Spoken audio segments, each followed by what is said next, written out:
ಎಲ್ರಿಗೂ ನಮಸ್ಕಾರ. Welcome back to my channel. ನಾನು ಮಾಲಾ ಭರತ್. ಇವತ್ತಿನ ರೆಸಿಪಿ ಒಂದು ಹೆಲ್ದಿಯಾಗಿರುವಂತಹ ದಾಲ್ ಕಿಚಡಿನ ಮಾಡ್ತಾಯಿದ್ದೀನಿ. ಇದು ಬೆಳಗಿನ ತಿಂಡಿಗೋಸ್ಕರ ಮಾಡ್ತಾಯಿದ್ದೀನಿ. ಮಕ್ಕಳ ಟಿಫನ್ಗೆ ಮತ್ತು ಲಂಚ್ಗೆ ಎಲ್ಲದಕ್ಕೂ ತುಂಬಾ ಚೆನ್ನಾಗಿರುತ್ತೆ. ಹೆಲ್ದಿ ರೆಸಿಪಿ ಅಂತಲೇ ಹೇಳ್ಬೋದು.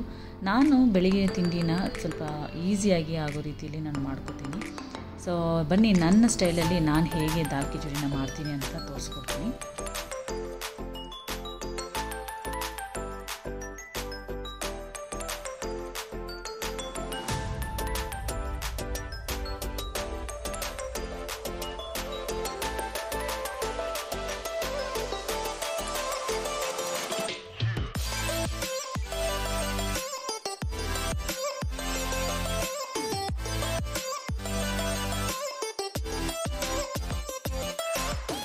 ಮೊದಲಿಗೆ ಒಂದು ಪಾತ್ರೆನ ಇಟ್ಕೊಂಡು ಅದಕ್ಕೆ ಒಂದು 2ರಿಂದ 3 ಟೀ ಸ್ಪೂನಷ್ಟು ಎಣ್ಣೆ ಹಾಕಿ, 1 ಟೀ ಸ್ಪೂನು ತುಪ್ಪನ ಹಾಕಿ, ಒಗ್ಗರಣೆ ಐಟಮ್ಸ್ ಎಲ್ಲ ಹಾಕಿ, ಕರಿಬೇವು, ಕಟ್ ಮಾಡಿಕೊಂಡಿರುವಂತಹ ಬೆಳ್ಳುಳ್ಳಿ, ಹಸಿಮೆಣಸಿನ್ಕಾಯಿ ಮತ್ತು ಈರುಳ್ಳಿ ಇಷ್ಟನ್ನು ಹಾಕ್ಕೊಂಡು ಸ್ವಲ್ಪ ಉಪ್ಪು ಮತ್ತು ಸ್ವಲ್ಪ ಅರಿಶಿನ ಹಾಕ್ಕೊಂಡು ಚೆನ್ನಾಗಿ ಹುರ್ಕೋಬೇಕು.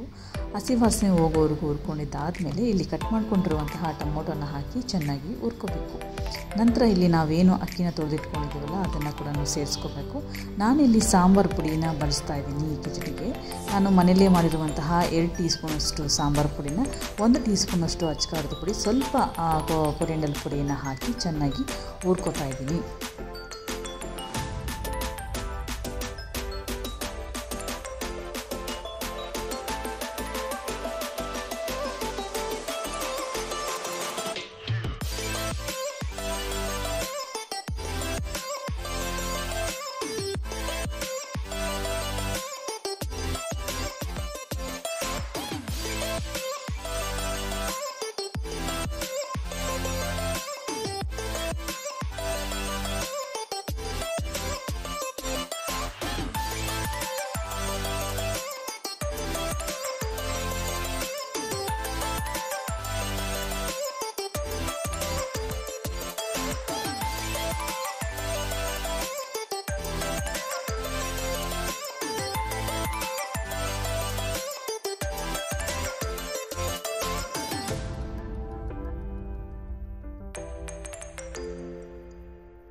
ಇನ್ನು ಇಲ್ಲಿ ತೊಳೆದಿಟ್ಕೊಂಡಿರುವಂತಹ ಅಕ್ಕಿ ಮತ್ತು ಬೇಳೆನ ಹಾಕಿ ಚೆನ್ನಾಗಿ ಮಿಕ್ಸ್ ಮಾಡಿಕೊಂಡು ಒಂದು ಸ್ವಲ್ಪ ಹುಣಸೆ ರಸನ ಬಿಟ್ಟು ಒಂದು 2ರಿಂದ 3 ಗ್ಲಾಸಷ್ಟು ನೀರನ್ನು ಹಾಕಿ ಚೆನ್ನಾಗಿ ಮಿಕ್ಸ್ ಮಾಡ್ಕೊಬೇಕು.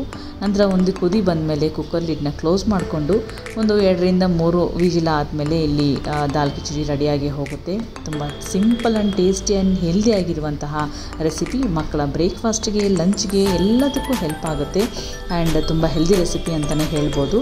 ಖಂಡಿತವಾಗ್ಲೂ ಈ ರೆಸಿಪಿ ನಿಮಗೆ ಇಷ್ಟ ಆಗುತ್ತೆ ಅಂತ ಅಂದ್ಕೊಂಡಿದ್ದೀನಿ. ನಾನು ಇದಕ್ಕೆ ಕಾಂಬಿನೇಷನ್ ಆಗಿ ಮೊಸರು ಬಜ್ಜಿನೇ ಮಾಡ್ಕೊಂಡಿದ್ದೀನಿ ಇವತ್ತು. ಆ್ಯಂಡ್ ಇದಾಗಿತ್ತು ಇವತ್ತಿನ ರೆಸಿಪಿ. ಈ ವಿಡಿಯೋ ನಿಮಗೆ ಇಷ್ಟ ಆಗಿದ್ದಲ್ಲಿ please like, share and comment. ಹಾಗೆ ಇನ್ನೂ ಯಾರು ನನ್ನ ಚಾನಲ್ಗೆ ಸಬ್ಸ್ಕ್ರೈಬ್ ಮಾಡ್ಕೊಂಡಿಲ್ವೋ ಸಬ್ಸ್ಕ್ರೈಬ್ ಮಾಡ್ಕೊಳ್ಳಿ, ಸಪೋರ್ಟ್ ಮಾಡಿ. Thank you.